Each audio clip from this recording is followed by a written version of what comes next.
Hello everyone, I'm Captain Logan, and today I'm going to talk a little bit about new Star Trek and ask the question, is it possible that Star Trek will ever be Star Trek again? What exactly would that take? How long are we going to be in what I still consider the dark ages of Star Trek, which is showing no signs of stopping anytime soon, thanks to Paramount Plus and CBS taking the exact same tack that they took a few years ago with their initial streaming service, CBS All Access. Let's make new Star Trek for no other reason than to sell this thing that we don't know that people are going to want for any other reason. It's the only big name franchise that we have. We don't understand it. We don't like it. We kind of wish that we could just put it to bed and never deal with it again, but it's made us money in merchandising, and we want to compete with Netflix and later on Disney Plus and things like that. So we need a streaming service, and we've got to have original programming. I guess we'll make Star Trek, and I guess we'll make a huge deal out of that and try to make it profitable like Star Wars has been, and try to make that our Star Wars based on the popularity from one J.J. Abrams movie and then never again, because Darkness did okay at the box office but was pretty maligned. A lot of people didn't care for that movie. And then, of course, Beyond, even though it is, in my mind, the best of the three, absolutely tanked, and there was no reason to suspect that a fourth movie would do all that much better, even though for a while it looked like that was going to happen, and now it probably won't.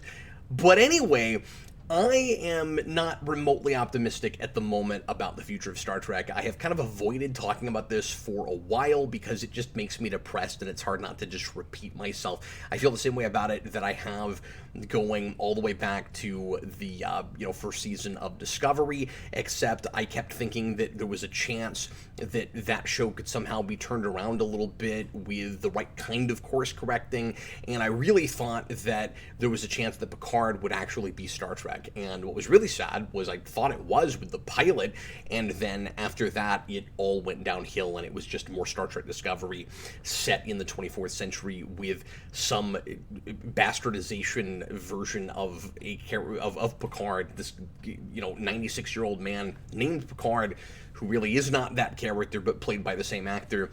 And I've said my piece about all of that. My wife and I did a lengthy live review about the first season of that show.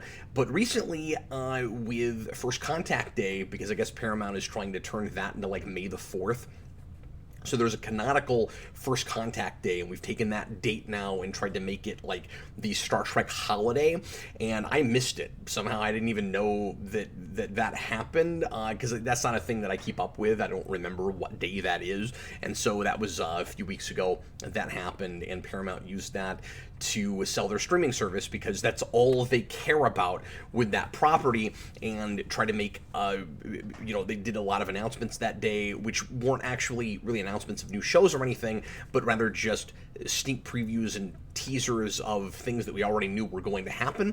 The only thing, and I just found out about this, like I said, so I looked at some of those things today, and so I'm late to the party on this. It's not a party that I'm invited to or even would like to attend. Star Trek is not for me anymore. It's, I don't really understand who it's supposed to be for, but it's certainly not really for diehard Star Trek fans. If you are a diehard Star Trek fan and you love this stuff, more power to you. I'm glad that you're getting some enjoyment out of it. I am not. I feel insulted every time I look at any of it, even the advertising for it, maybe especially the advertising for it. I was a little appalled by some of the stuff that I saw today. One of the things was a Paramount Plus ad. I don't know if this was because of the First Contact Day thing or if this had come out before that. I can't remember, but I was looking at a number of different trailers and teasers and videos put out by that company, and one of them was this really silly ad that was just for the Star Trek universe. They made a logo for it almost as if like Star Trek universe is a thing, right? And it was basically just Paramount patting itself on the back. I say Paramount, CBS, Paramount, they're now back together again. If they had never separated, all of this mess would never have happened. We might be at a different mess. It might still be bad new Star Trek if we ever got new Star Trek, because Les Moonves and the people in charge of CBS at a few years ago when all this happened still didn't understand the property and didn't care about it. So some of this could have still happened, certainly, but without Bad Robot, it wouldn't have looked the same. They're patting themselves in the back for just making new Star Trek and basically trying to convince you that they understand the property by throwing around the big buzzwords. Like, we understand that Star Trek is supposed to be optimistic, and we understand that it's supposed to be inclusive, and look at that. Look at us. We keep making Star Trek, and we keep making things that are that. While there's a voiceover telling me all of that, it's funny because the ad is made exactly the same way that episodes of Discovery and Picard are made, where we're being told one thing in a pandery voiceover that is filled with platitudes, that's filled with what Zefram Cochrane in First Contact called rhetorical nonsense. I think that's the best way I could describe New Trek, is it's just rhetorical nonsense. While we're being told that, what we're seeing on the screen is very different. Picard is a dystopian science fiction piece that is screaming utopia at you, or at least screaming optimism for some reason. Star Trek is supposed to be hopeful, so we'll just say hope a bunch of times, but we'll also try to make it realistic, which means that we have to have poor people in a future Federation where it doesn't really make sense that we would have that the kind of inequality and lack of resources that leads to that. We're gonna have all this technology in Discovery that is way beyond what we could have had in TOS, which should make everybody's lives better, and we're going to keep, again, screaming utopia at you, but we're also going to, or hope and optimism at you, but we're also going to show you a world that, at least in our minds, is exactly the one that you live in, so that it will be more relatable to you. And it's ridiculous, and it's kind of offensive to me as a Star Trek fan, because you're preaching one thing, and it's just platitudes, and it's just the same buzzwords over and over again. You're showing me something else entirely. So in that trailer, we're seeing, it's basically just for the streaming service, you're seeing that shot that they sold that show on so hard with 7 of 9 and the dual firearms, the two guns, and some of the more violent stuff, so they can make a big deal out of how great of an action show it is, while simultaneously pretending like it's deep and thought-provoking and enlightened in some way. I can't take it seriously, of course, and I find myself just being really kind of feeling kind of sorry for it. Like, it's embarrassing. It's like watching a politician giving a speech about all of his accomplishments when he hasn't really gotten anything done in a term, where he just points to some like really obvious stuff and tries to make a bigger deal out of it than it really is, or even like pointing to things that nobody really liked or appreciated that was paying attention, but if you weren't looking at it at first glance, it might seem like a good idea, right? So this ad was like, I didn't mean to talk about this long. This ad was like, one of the great things that we got done, again, it sounds like a political speech, is we took the new look from J.J. Abrams' Star Trek and we put it on the small screen. It's like, yeah, good on you. Like, that's kind of the obvious thing to do, right? It's the only thing, Star Trek, that made any money in a couple of decades. Like, of course that's what you did. Everybody expected you to do that. Oh, bully for us, we got lens flares in our TV show. Like, okay. So they did some teasers. Like, there's not even really any new footage of anything. There was a, like, they didn't call it a sneak peek. What was it? There was a thing about Strange New Worlds, which looks like it really is probably going to actually happen now. For a while, I really thought that was going to get axed and taken off the books. It doesn't look like that Section 31 show is happening anymore. So, I mean, that happened with that. I don't think any of the footage that they showed with the Strange New Worlds thing was new. I might be wrong about that. A couple of those shots might have been new things. They might have already started filming. I've really not looked into this, the behind the scenes on all of this. So, I might be talking out of the other side of my face a little bit with this stuff. I'm just talking about what I saw with the advertising, because I don't want to watch any of this, and I actually don't care enough to, follow the productions real hard. And I've said this before, that doesn't mean that I'll never watch any of this new stuff again. There's some things that I might be just too curious to, watch the train wreck, and I know that there might be a couple of people that will be curious to hear me talk about certain things, so I'm not saying I'll never look at any of this stuff again, but, I have not watched the third season of Discovery. I have not finished the first season of Lower Decks. I only watched the pilot and I hated it, and I really didn't want to watch any more of that. So there is Star Trek now that I've never seen, or at least these shows that have Star Trek in the title that are supposed to be Star Trek that, in my mind, absolutely are not and do not count, and makes me kind of sad that I just don't want to look at. So, but I wanted to talk about the stuff that I saw today, because a lot of it was just weird and goofy and terrible, and because I'm really sad that we're still in this place with Star Trek, and that because CBS and Paramount are just playing the same hand that they played, 4 years ago now with Star Trek Discovery, we're still in this abysmal mess, and I don't know what it's going to take to climb out of it. So anyway, the Strange New Worlds thing was just, hey, we're going to do more adventures with Pike in number 1, maybe finally give Rebecca Romaine some screen time. She was great casting, and she got 6 lines of dialogue that entire season 2 Discovery. And it's just going to be, the initial adventures of the Enterprise, which, if I thought that there was any chance of decent writing and actual, idea-driven science fiction stories, we might actually go, explore something, I would be potentially excited about that, or at least I would think that there was, some potential for that show. I love Anson Mount in that role. I've said that a lot.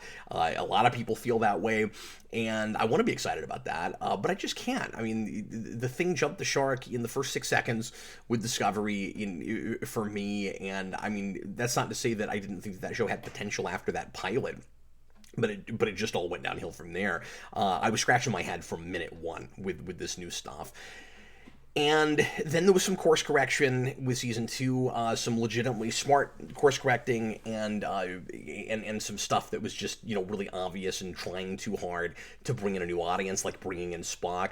So, bringing in Pike and the casting of Anson Mount, and doing the couple of episodes that were a little bit more idea driven, and that was all good course correction. And then bringing in Spock and trying to lighten the thing up, and in certain scenes trying to force it to feel a little bit more like the Orville. That stuff was all, kind of awful and forced. And the guy who played Spock was okay, but I didn't like much about what we did with him. He seemed real emo to me. But now I'm just reviewing that show again. Anyway, my point is, I would love for somehow this whole thing to turn around and start being actual Star Trek again. So the question I posited at the beginning of this was, what would it take for Star Trek to become Star Trek again? I guess the first place I should go with that, before I get into some more of the First Contact Day stuff, is asking the follow-up question, which is, could it be done with what we have right now? Or are we past the point of no return? I mean, the shark has been jumped massively, and at least with Discovery, we wrote in a retcon at the end of season 2, spoilers for that show, and said no one is allowed to talk about these 4 things that never come up and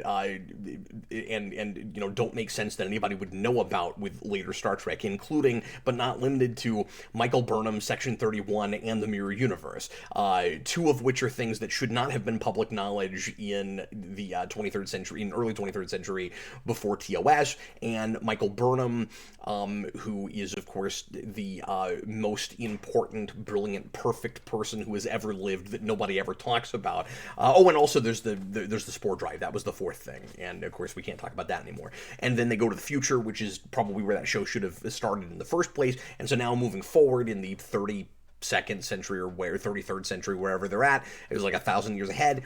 I haven't watched season 3. They can pass the first episode because I thought it was awful. And I mean, I thought all of this is awful, but like I didn't have any motivation. I've not had one person ask me where the review for that season is, and I've not felt motivated. If even one person had said, "Hey, Cap, I'd really like you to talk about that," I would be slightly more motivated to watch more of it. And again, I'm not saying I never will. I just have not been motivated. I don't want to. So, but at least as awful as all of that stuff is, it's easier to buy it, canonically, I guess now, just because of these. I mean, it's all really flimsy and stupid, but it's easier to ignore it, at least. So if you made a really great Pike TV show, at least, that stuff we don't have to deal with anymore necessarily, so it would be maybe easier to stomach. I guess what I should say is, the continuity is no longer salvageable, especially with some stuff with Picard, which I won't get into, but because I've talked ad nauseum about that, but like moving forward in the early 25th century, which is where I always wanted things to go, we're pretty well screwed at this point as far as the continuity goes. However, if you had a really sober, more enlightened, smarter take on the material, and it just felt like Star Trek again, and there were some compelling characters and some interesting envelope pushing science fiction, I would go, yeah, I can't reconcile this with the rest of the continuity, but at least it's good, and so I would not care as much, and I could enjoy it on its own as its own thing, even if it's building on things that I'm not really buying that much that it's building on. And, I've had that in certain pockets of the Arrowverse, for instance, where, that jumped the shark years ago, and it's very difficult to take that seriously. But the couple times that I popped back in, if I'm enjoying the stories that are being told, I'm not caring as much, even if I'm not buying that, even if the world is broken. And I had that with one of the later seasons of The Flash. I think it might have been 5, I think the last season, or maybe the season before, I forget, right before Crisis on Infinite Earths. I tried that out. I mean, it wasn't perfect, it wasn't wonderful or anything, but it was watchable, and despite how broken that universe was, I could still kind of enjoy it to some degree, and I feel very much that way with Superman and Lois, but it helps that feels like its own thing and of a piece, even though it was born out of that continuity, just because we did have the Crisis thing, and that wiped some stuff away, and so we did kind of hit a reset button a little bit, and so that's maybe a horse of a different color. But all I'm saying is, good is good, and if suddenly you got a great series out of this nonsense, I would take it over nothing, certainly. I would be over the moon, let's be honest, because the Orville is also, of course, not Star Trek, but it feels like real Star Trek to me, and so it's not canonical, but I don't care when I'm watching it, because there's a dearth of good science fiction and good actually optimistic, smartly written science fiction that's not, just doom and gloom and cautionary tales, and we're all going to die if we keep going on the direction we're going. But also, you can tell stories like that in Star Trek as well. Star Trek's a wonderful place for science fiction variety, of course. So I've been fine with, non-canonical Star Trek with the Orville, so I guess I would be okay with it with this too if suddenly it got good. But I don't know if moving forward from that, we would, it would be sustainable, really. You'd really be able to manage it. I just feel like eventually you have to start to ignore a lot of goofy stuff that's difficult to build on. Kind of like we've had to do with the DCEU. Like, maybe at some point somebody will realize that there's a lot of ifs here, but maybe at some point, and I don't even want to say somebody will realize, there are, I'm sure, people at CBS right now that are not happy with the direction that Star Trek is going, but they sort of like with DC and Snyder, they put it in the wrong hands, and they're kind of stuck with it. I have heard, and I don't know how true this is, that the new head of CBS really likes Star Trek and seems to kind of understand it and doesn't want things to keep going the way they're going, but maybe just contractually they're still stuck with Kurtzman until a certain date and they keep having to throw this stuff out. I don't know. There were rumors for a long time that Discovery would not make it to a fourth season, that Strange New Worlds was not going to happen, that everything was going to get wiped away in a year or so, and we were going to be able to go to have a clean slate. And that is not what's happening. They're doubling down on the stuff that nobody seems to be watching right now. And of course, we don't have the numbers for the streaming service, and that's unfortunate because I would really like to know how many people are actually watching that stuff now. I don't hear anybody talking about any of it, and past the first couple episodes of Picard, I wasn't hearing about that show either. All I know is that last year, 6-8 months ago, or maybe it was even longer than that, they started premiering the first season of Discovery on broadcast television on CBS in a desperate attempt, it seemed, to get people excited about their streaming service and to get people to start pre-ordering or to start, paying for Paramount Plus before that came out.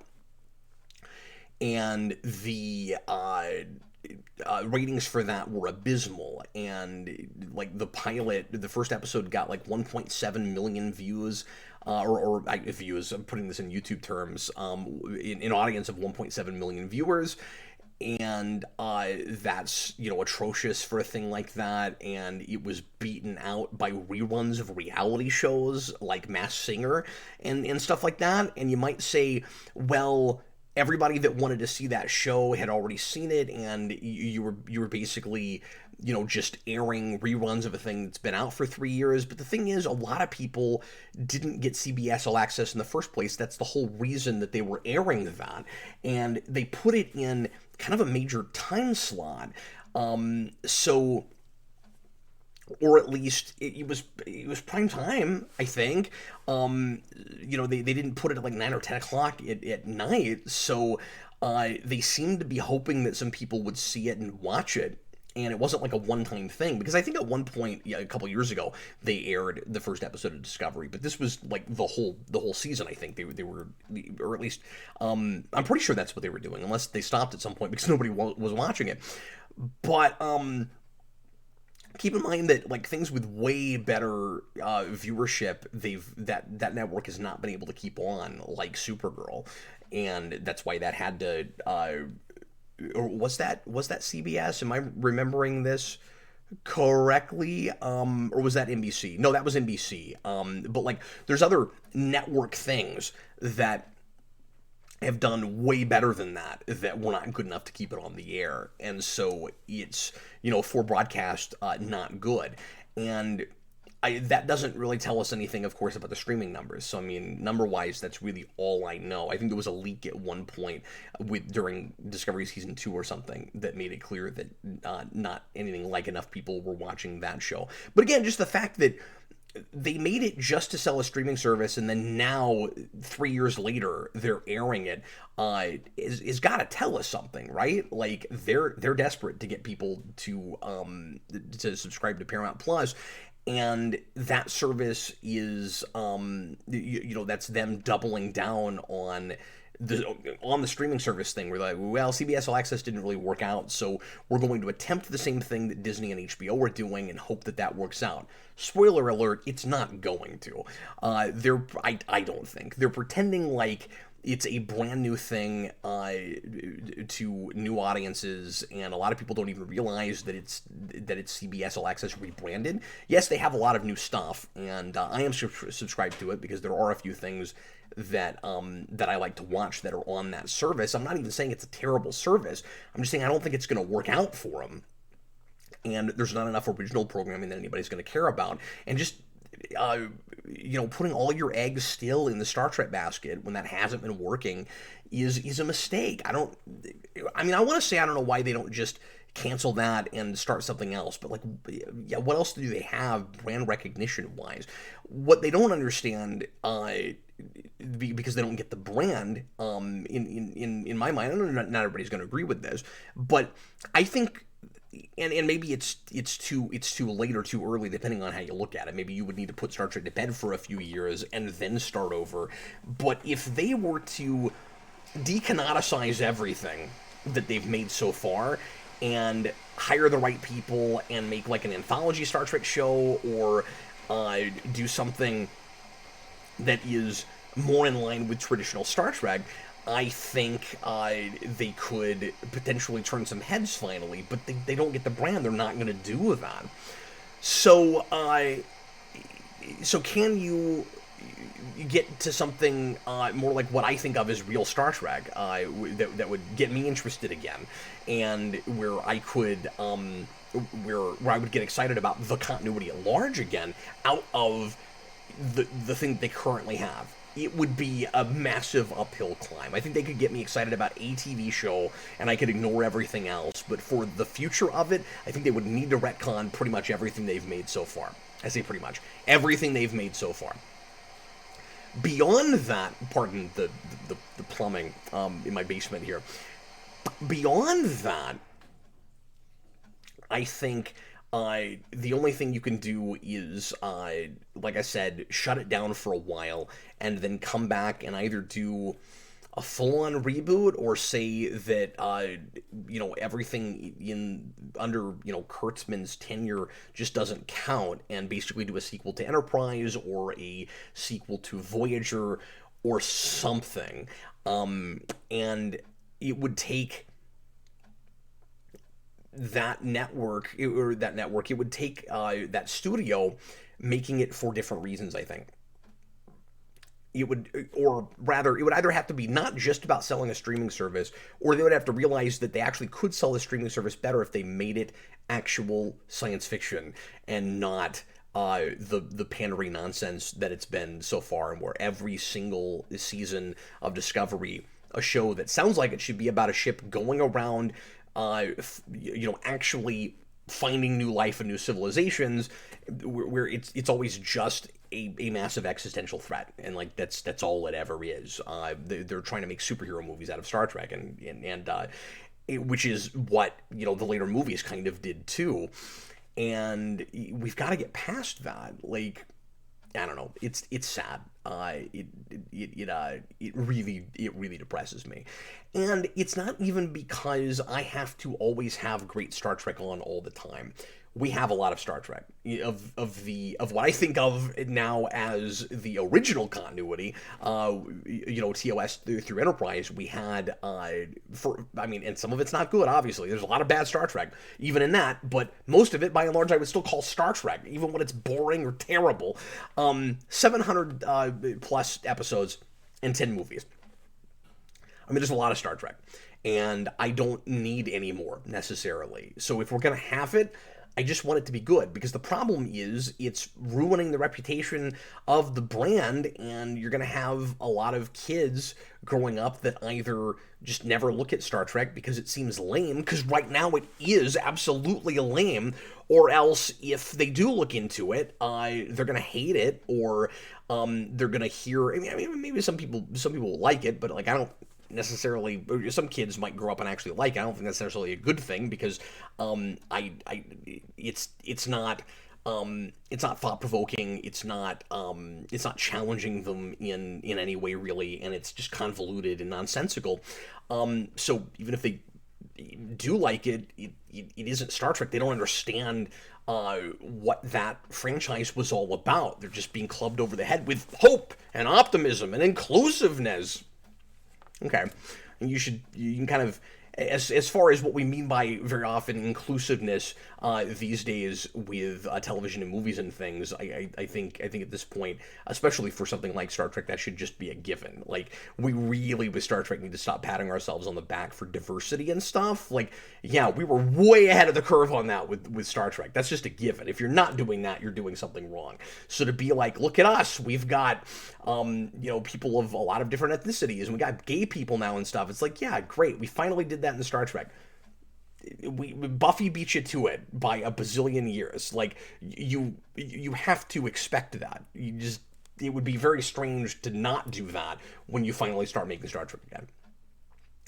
So yeah, it's bleak in my mind, and we're stuck with this for probably another several years. I forget how long Kurtzman's contract is. I think he was contracted for another 4 or 5 years, as of last year maybe, and is what I remember reading. And so yeah, I mean, they're still failing. I don't even want to say failing upwards. They're just failing and still making things as if it's been popular. I've never seen anything like this. I've never seen anything get so many spin-offs and sequels that nobody cares about, or that I don't want to be hyperbolic, the very few people seem to care about, and not anything like enough to warrant it existing. And we're a lot more people than not are like, either what is this, who cares, or good God, this is awful, and really insulting to my intelligence. So I was really surprised with that First Contact Day thing to see a second season greenlit, and I had not heard about that.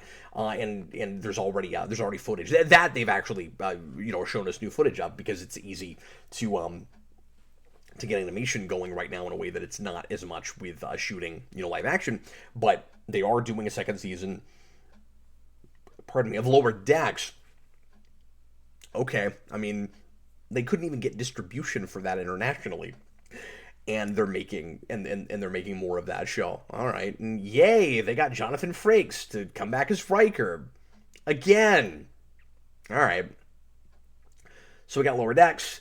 We've got images now of Prodigy, which they're selling. That is another animated show. I think it's supposed to be 3D animated. That's what all the stills look like. I don't think there's any footage of that yet. If there is, I haven't seen it.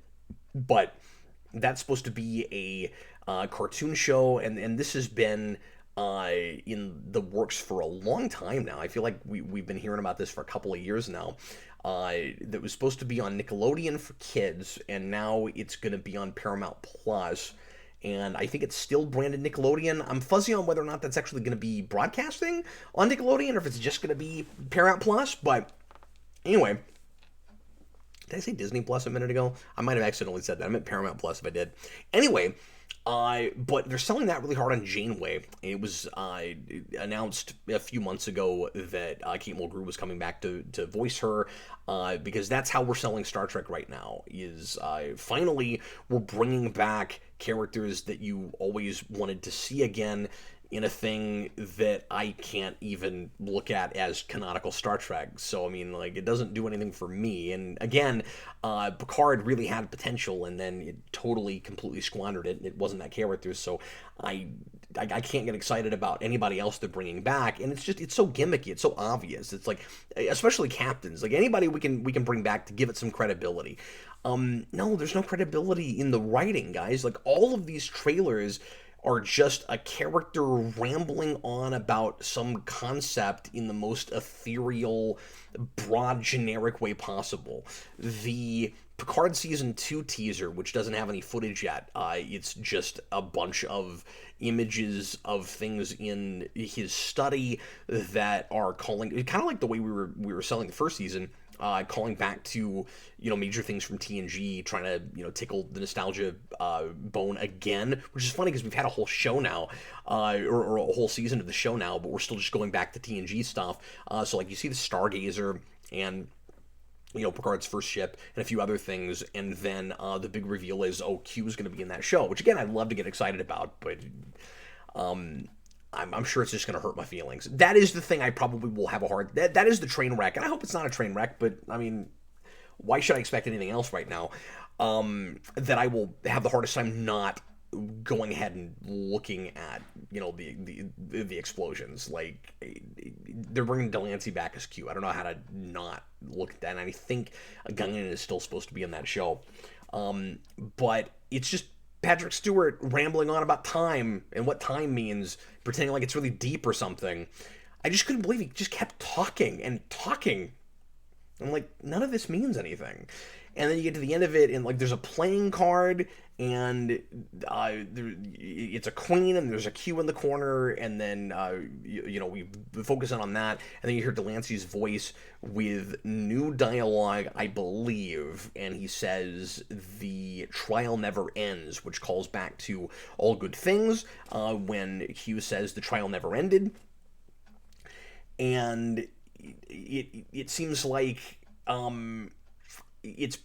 I will be really surprised if it's not a time travel thing, and if it isn't just basically All Good Things again for a whole season, or at least a time travel story with Q that makes a big deal out of how great All Good Things was.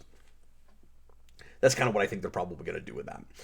But anyway, so yeah, those are the big things. So we're just selling the stuff really hard on nostalgia, but there's not any credibility to it because it isn't the thing that it's purporting to be with the old stuff that it's selling it on. So it's like, yay, Janeway. I don't know what I'm supposed to care. I don't expect her to actually be Janeway. I also don't expect her to be in that show much. And it's also weird, now that I'm thinking about it, that we're selling Prodigy so hard on Janeway, because that show, the way it was pitched, was supposed to be for a new generation of kids. And Janeway would be there to sell it to older fans. So, like, I sort of get spinning it off with her and having her be around to, as the Admiral, maybe. I was going to say sending that ship on missions. I thought the whole, now that I'm remembering this, I thought the whole idea of that show was supposed to be, like, kids, like cadets on a ship that like take a ship and run off rogue on their own. But Janeway is apparently supposed to be, in it and maybe somewhat prominent. Initially, I thought she was probably just going to kind of be in the pilot, and occasionally we would check in with her. Maybe that still is what it is, but they're going to sell it on her really hard. Again, just to try to do what they did with Picard.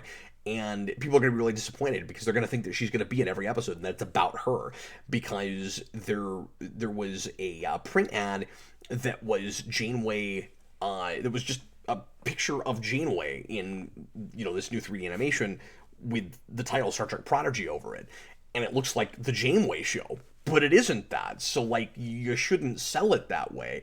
It's weird.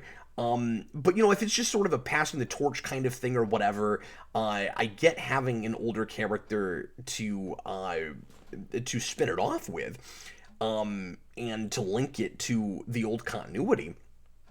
But to sell the whole thing on it, it's like, who is this for? And this franchise these days has a really difficult time with that question. Who are these things for? It doesn't know.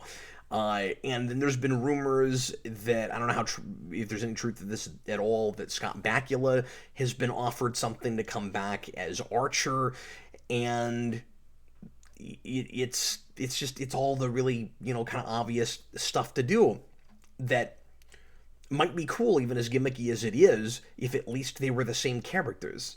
But based on Picard, I can't expect that. So anyway, I just kind of wanted to rant a little bit about some of that stuff and say that there were a couple things. I say a couple things. The one thing that we found out about with all this that I want to be excited about is Q. And I have no idea how they're going to try to pull that off. I don't know if Delancey is going to just come back the age he is now, and we're not going to say anything about it like we always did, because he would, gradually age like people do, even though he's an omnipotent being. But now he's going to, be in his mid-60s or however old John Delancey is, and he's still supposed to be an omnipotent being. I don't expect that show to not just run with that and not say anything and play it straight, which is what it probably should do, unless it does some kind of like de-aging makeup, and that's probably a mistake on television. But they won't do that. They'll be really annoyingly self-aware about it, I bet. And I bet that will be super cringy. I hope not. But anyway, so I don't know. My like I said, I wanted to rant about that a little bit, and then to just posit the question: Are we screwed forever on this? Is the best thing we can hope for that at some point they'll have lost Paramount and CBS will have lost so much money on this stuff that they will finally just shut it down, and we won't have to deal with crappy new Star Trek for a long time. I hate to say it, but that's the best case scenario for me right now. I just don't want to be stuck with this stuff forever. Like, if and when like good Star Trek gets made again, I don't want the baggage of this. I don't want to. And it would be great. Like I would take good Star Trek with this stuff still stuck in continuity, I guess. But it would be really unfortunate if it wasn't decanonicized and we just had to live with it. It was just in there. We were trying to find some way to kind of make it work. I don't want that. I just wish that at this point, and I enjoyed '09 when it came out, but at this point, I just wish that we'd left well enough alone and we just let Star Trek not not exist, not have new stuff for a good long time until the right people came along that really understood it. And there were some really promising, cool sounding projects that almost happened in the mid 2000s as Enterprise was ending, and when it got canceled, and Paramount was trying to figure out how to keep the franchise going. And it's really sad that none of that stuff happened. There was this like 3-film trilogy epic that almost happened that was supposed to be finally dramatizing the Romulan War that sounded amazing, and or at least potentially amazing. And that didn't come to fruition just because there was a new head of Paramount or something. I forget what exactly happened that came in and axed all the current projects that they had going. If that hadn't happened, Star Trek would be in a very different place now, possibly. So I just wish the Abrams thing had never happened at this point. So I don't know. I'm obviously not real optimistic, and I'm talking about Star Trek, so that's kind of ironic. And I'm real dire and bleak today on this, and I'm sorry for being kind of negative, but I don't know what it would take. I just need this stuff to go away. I really do. It's sad, and it's kind of driving me nuts every time I hear stuff about it. And I just want to not have any Star Trek right now if it has to be like this.